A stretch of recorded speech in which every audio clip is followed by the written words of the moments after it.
On Friday, 4 Palestine Action activists will be sentenced on convictions of criminal damage. The Filton Four, Charlotte Head, Leona Cameo, Fatima Zainab Rajwani and Samuel Corner, were all involved in a 2024 action at an Elbit weapons research site in Filton near Bristol, where they smashed up drones, equipment and other items. Samuel Corner will also be sentenced for grievous bodily harm, though contrary to the original charge, without intent.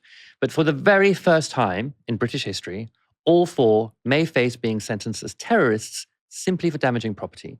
At a pre-trial hearing, the judge found a terror connection in the case, meaning that at sentencing, he will consider evidence that may allow him to sentence them for longer periods for criminal damage, also to deny them parole at the normal time and subject them to registration with counter-terror authorities for decades.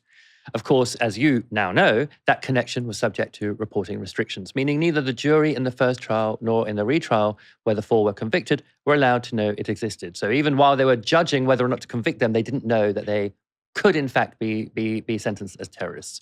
Nor were they allowed to hear defenses from the defendants explaining why they had broken into the factory to smash stuff up.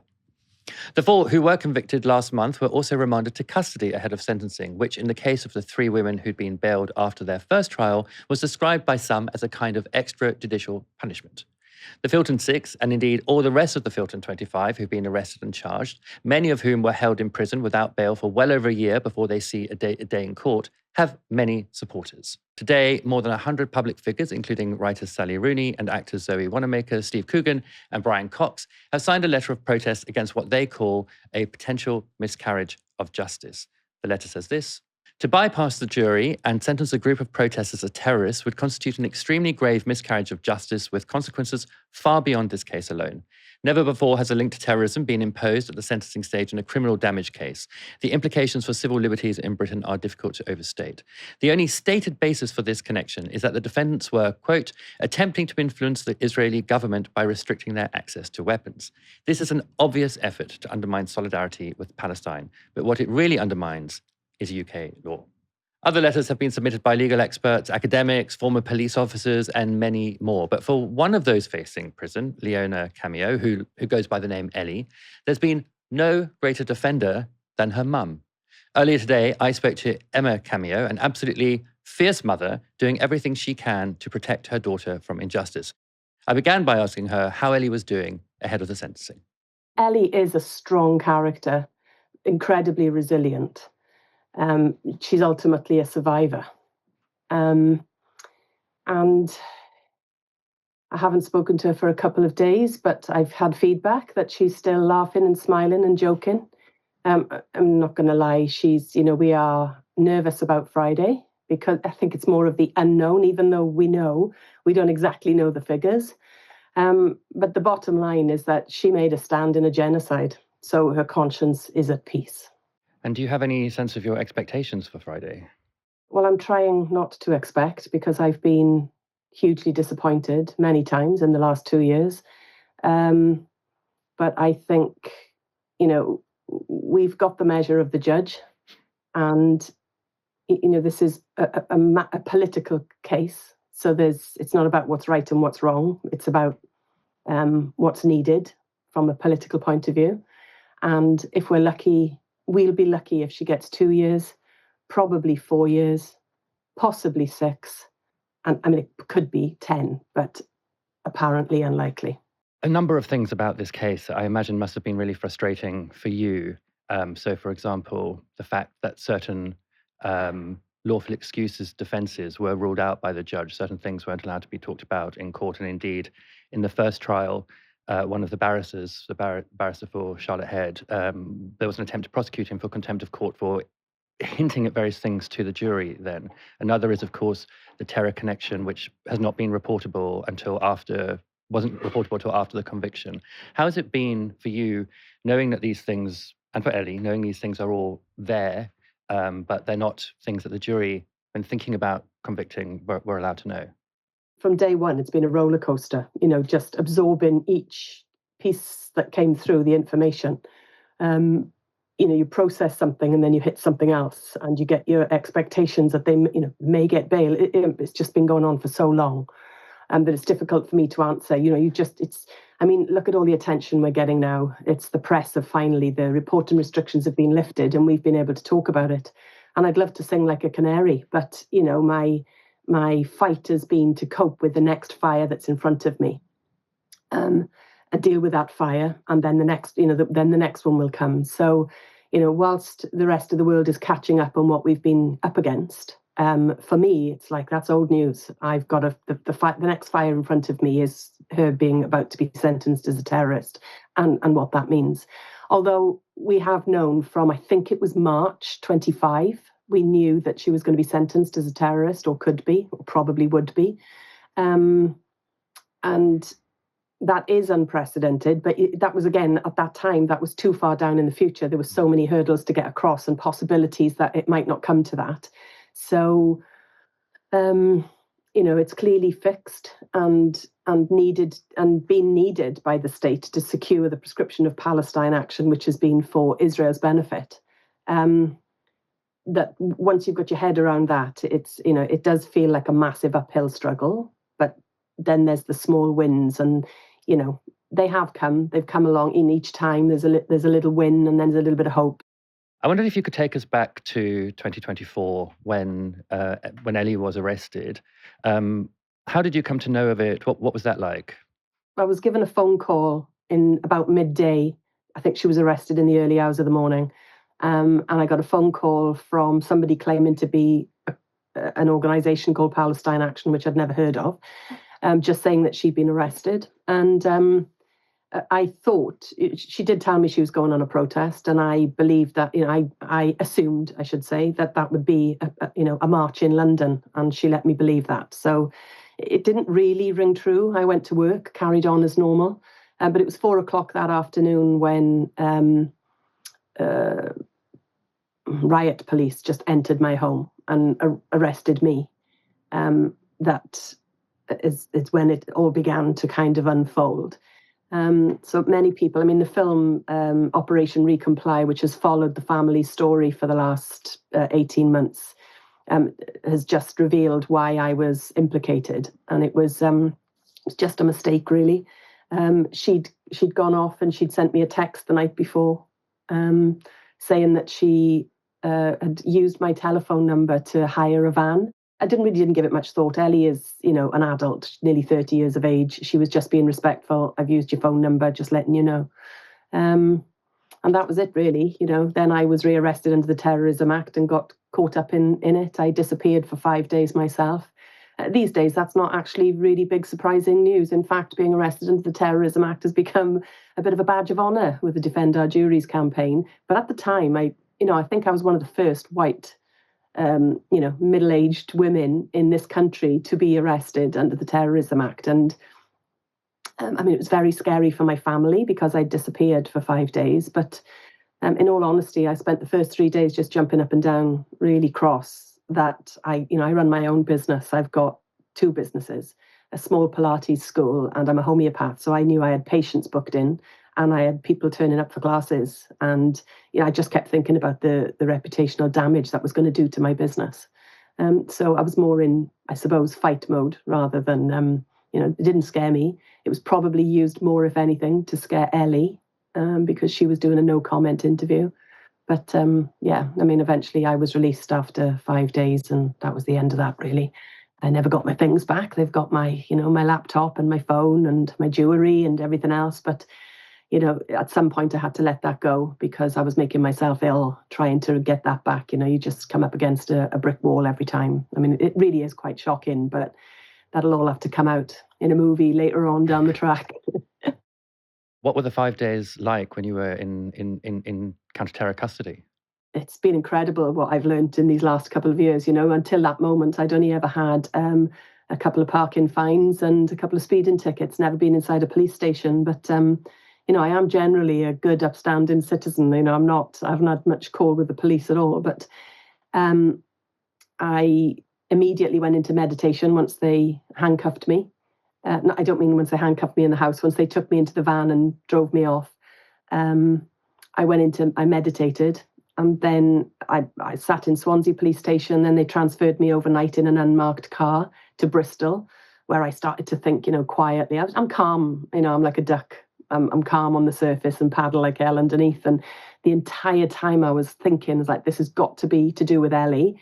She's gone on this protest. What the hell has happened? I was trying to figure it out. It didn't, it was a couple of days before I was in front of a magistrate who then sort of briefly top-lined what they had done, and then I had some sense of it. I always knew that it had to be something to do with my telephone number for the rental of the van. That was obvious, but I didn't actually know what they'd done or anything. So when I was rearrested under the Terrorism Act in Bristol, they transferred me to Newbury, which is like a pop-up terrorist centre. And it was after they'd arrested me under the Terrorism Act that I then become attacked prisoner. And I'm put in the back of a van with Ellie, which was odd at the time. But I think, again, that was to show her that, we've got your mother, just to get her to talk. And from the minute we left, it was, if it wasn't terrifying, it was hysterical, funny, because it was, I can remember sitting in the back of this van and the gates of the police station opened. And the minute we hit the pavement, they put on the blue sirens and the blue light and the sirens. We went through Bristol at about 4:00 in the afternoon. So we've got, school children and that kind of thing, going on. Then we hit the M4. And once we hit the M4, we were traveling like at 120 miles an hour, sirens going, no seatbelt on in the back.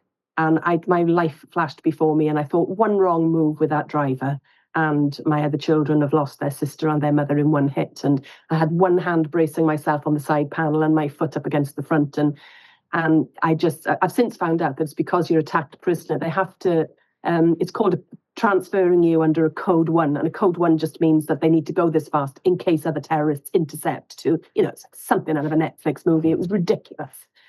But like I said, terrifying for my life in case there was an accident, and hysterically funny is to go, oh my God, only Ellie. She's always like the drama, but this was ridiculous. So you were released after 5 days. So you were, and no charges were brought, presumably, right? So you were just de-arrested. No further action, no apologies, no belongings returned. Yeah, that's quite some treatment for someone who did absolutely nothing. And all the way along, as I kept going further and further away from my home up the M4, each police officer was like, I'm getting further away. How am I going to get home? I've got nothing. Oh, don't worry, we'll get you home. They bloody didn't. Right. So you were just released from the centre, and then you had to arrange your own transport home. Well, I was furious because they didn't ask me. Well, I never got my call. I never got to see a duty solicitor, and the way I was treated was diabolical. I didn't get a duty solicitor in Swansea. I didn't get one in Bristol. They denied it. They wouldn't admit that. They just said that she'd left. But I just know that she said she'd be there in the morning, and it was 2:00 in the afternoon when they rearrested me, and said that they were taking me to Newbury. So yeah, the way I was treated was dreadful. But when I was released, they just said, "We've rung your brother," and I was like, "What right have you got to ring my brother?" They have no idea what my relationship was like with my brother, because he lived in Oxford, and my brother just dutifully came and picked me up and drove me back to Wales. But had I have been asked, I'd have said, "No, you got me here. You get me home." Really extraordinary stuff, actually. Really shocking to hear. I'm sure our audience will be pretty shocked to hear all of this happened to somebody, as I say, who did absolutely nothing, whose daughter used their phone number. Obviously, since Ellie's arrest and since the beginning of this case, you've campaigned to draw attention to it, to draw attention to the way in which counter-terror law is being used here. You were arrested again for a protest outside of Parliament. Tell me about that.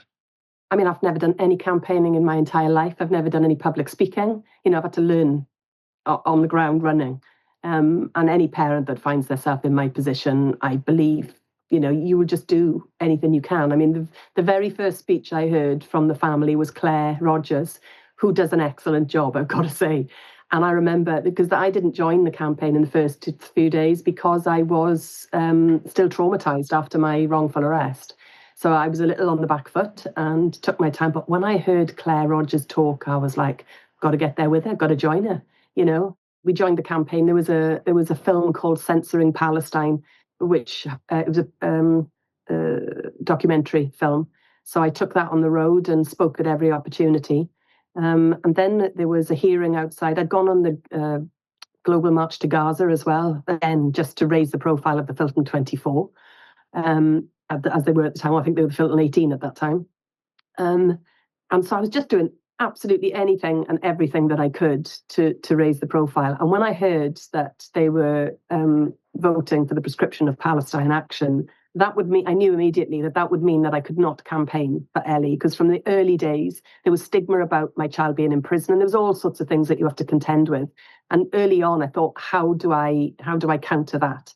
And so I made it my business for the first 6 months to tell at least one person every single day that my daughter was in prison and that I was incredibly proud of her, because that's an odd thing to say. So it would open up the question, rather than Joe Bloggs just being a bit worried, or making an assumption. And so I realized that I would not be able to say that, because I would be glorifying her thing, her action, and therefore, I could be in trouble myself. So also my own MP had been incredibly unhelpful. And I was just in London anyway, so I just thought, I'm going to do a lock-on. Look at me, completely like I'm, an activist, and that I know these things I've had to learn as I'm going, let me tell you. And so I decided to do a lock-on at Parliament. Now, when I first say, I chained myself to the gates of Parliament, it sounds quite whatever, like suffragette-y. Actually, I just chained myself to a suitcase. That's all that's required. And I've since found out that it is actually an imprisonable offence, which is, again, crazy. So I locked myself onto a suitcase. I wasn't blocking the entrance. I was up against the wall. I opened up the suitcase and I had pictures of Ellie and the other prisoners. And I was shouting things like evil only thrives when good MPs do nothing. I was hoping to catch the MPs, particularly Yvette Cooper and my own MP. I wanted to look her in the eye. That didn't happen. They put a Section 14 in place, arrested me, left me go at 5 o'clock in the morning. And I've just had that case in April. I've just had that trial where they dropped the lock on because they knew it was ridiculous. I wasn't obstructing anybody. I didn't do any damage to the building in any way. And so the only charge they brought with me then was the Section 14.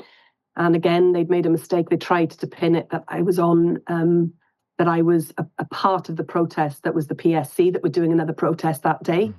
So I quietly told the judge that I was a woman that rode my own horse, and that I didn't follow. I'd never even heard of PSC at that time. I have since, but not that time. And that I wasn't with them. I arrived on a double-decker bus by myself.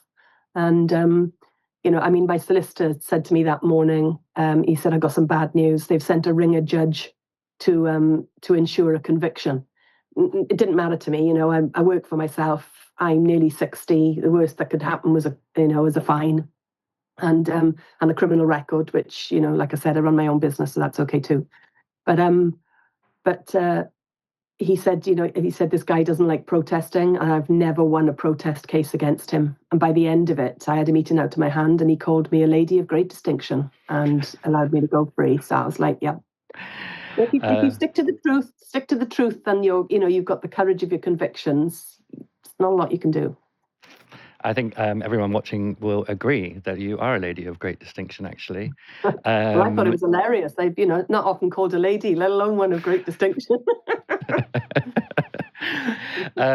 You strike me as someone who is, despite all you've been through and all that Ellie has been through, you just have sort of a very positive attitude, or, a sense of humor about it. But I imagine that actually the impact on you and on your family has actually been quite intense.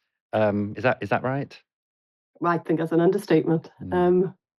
My health has definitely taken a dive. I'm a Pilates instructor, and I'm, at the peak of my arrest. I was at the peak of my fitness for my age, showing off doing extreme Pilates moves in the cell whilst they were watching me, as well as meditating to, give this serene feeling of, I'm grounded and in control of this.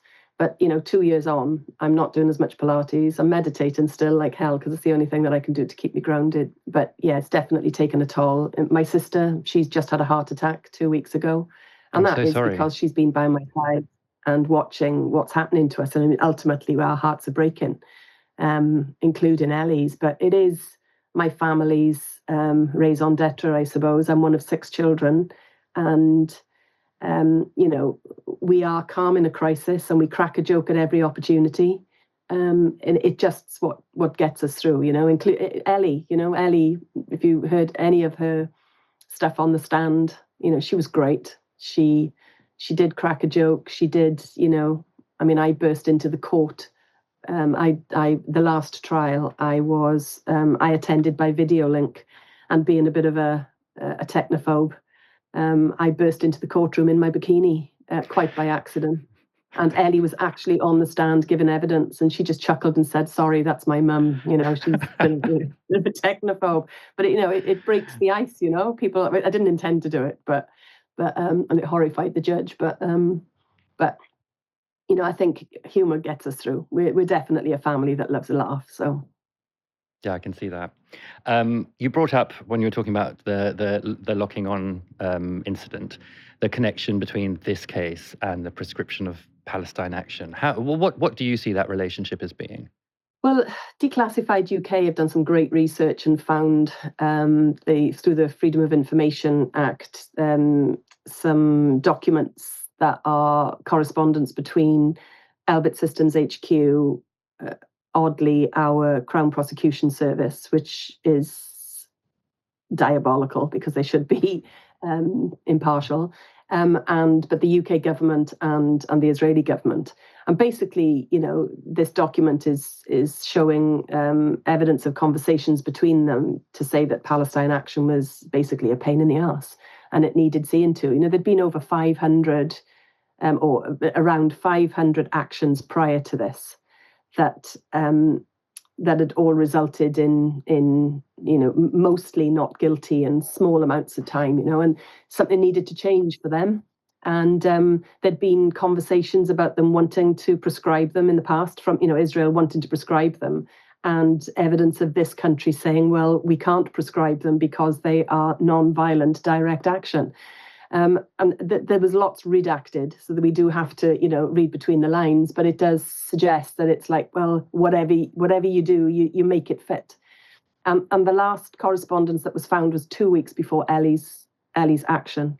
So it really isn't rocket science to know that they'd been directed to make it stick, and that to do what it takes to make it stick. And it's quite obvious that they were waiting for them. I mean, it was the jewel in the crown, Elbit's headquarters. It's research and development hub that they're very proud of.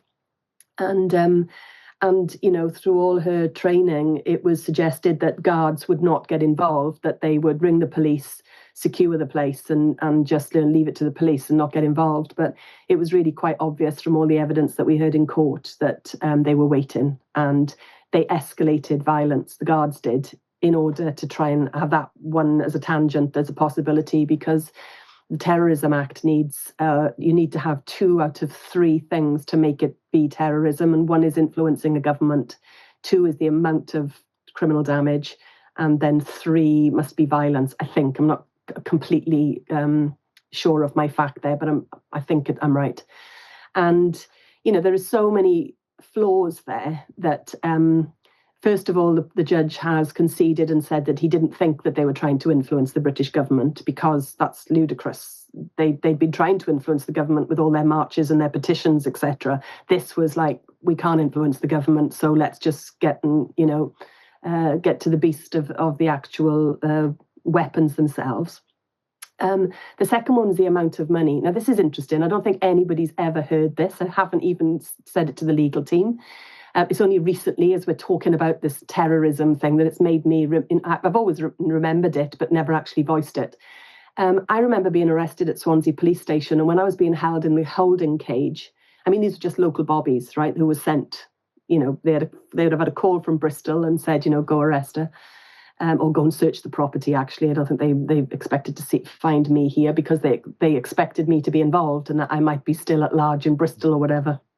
But one of the police officers was saying to the duty police officer behind the desk, the desk guy said, what's that all about? What have you brought her in for? Because it was nothing to do with Swansea. They were just following their orders.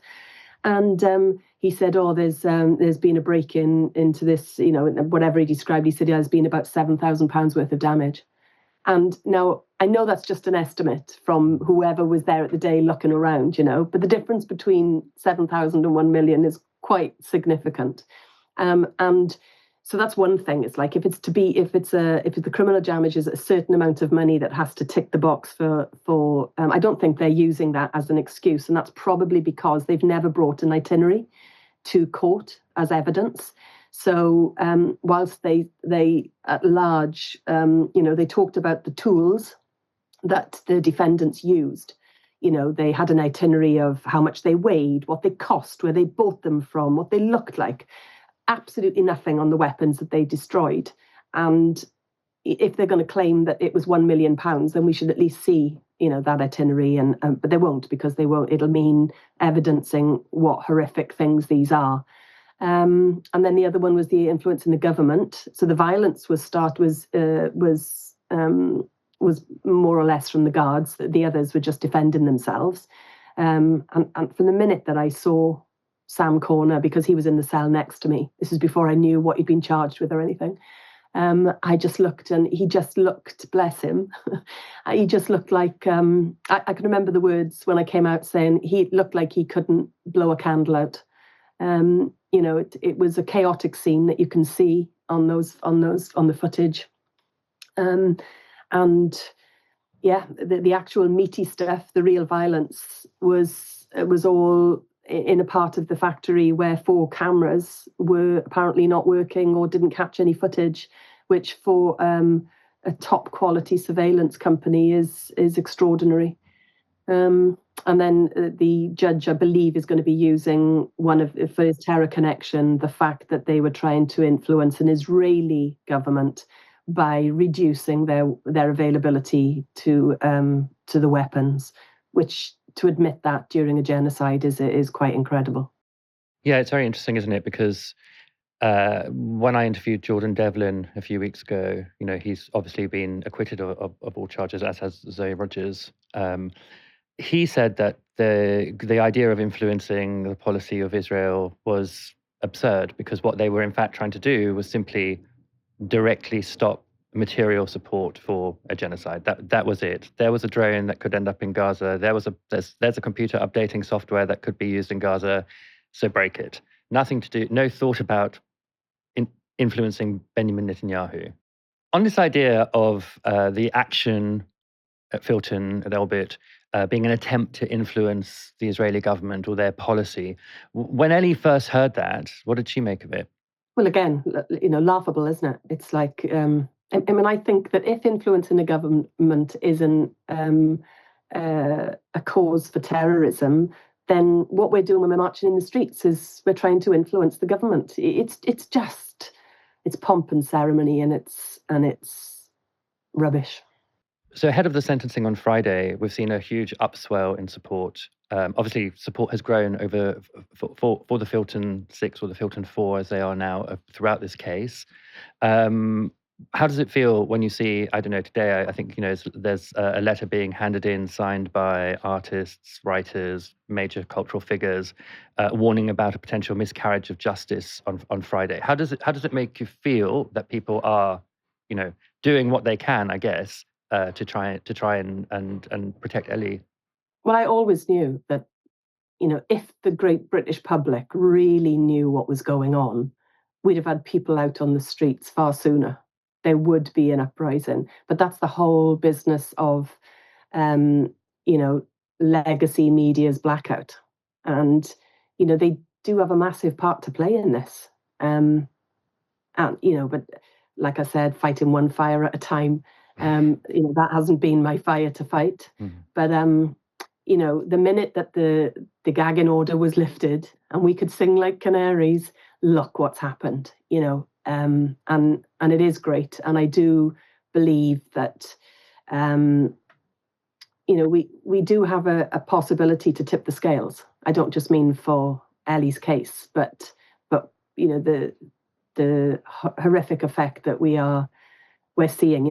Having seen that swell, and I know I'm going to be emotional on Friday because of the support, not because of, I'm expecting the worst, and I know how I feel about that, and it won't be over. We will contest that, but it's just quite exciting to see now the public are beginning, we are like sheep. We are like sheep. We don't like to stand out in a crowd. We don't like to look different. So if the swell is now starting to support because they can see what's happening and how that is going to affect the rest of us, then that can only grow. It's like a snowball effect, and that snowball's getting bigger. So it's quite exciting. In fact, I think it's quite, and my sister, who doesn't have my resilience, she's 11 years older than me, and she watches me. I stop at hers on the way to London, on the way to something, the protest, the court case, whatever it might be. And then I come on the way back, and she gets blown like from the emotion of it, and she's like a rabbit in the headlights. And she says, I don't know how you keep bouncing back from this, Emma. And then I do, sometimes it's after a glass of wine, I'll say, Trees, it's an exciting time to be alive. And you can spend it in one of three ways. You can bury your head and pretend it's not going on, or you can, find your tribe and, go underground, and, which is kind of where I was heading until Ellie did what she did. And then I've been forced to fall into category 3, which is fight. And, this is not about me. If I'm, I do feel like I'm slowly dying with this. And that's okay. I've lived a brilliant life. I've had a great life. But I've still got so much more to do. And it's not for me, but it's for my children and my children's children and what we leave behind. What sort of a world are we leaving behind for them? I mean, I haven't even mentioned Palestine here. It's a whole nother story, isn't it? But in terms of this country, then, if that's what it takes, then I'm in.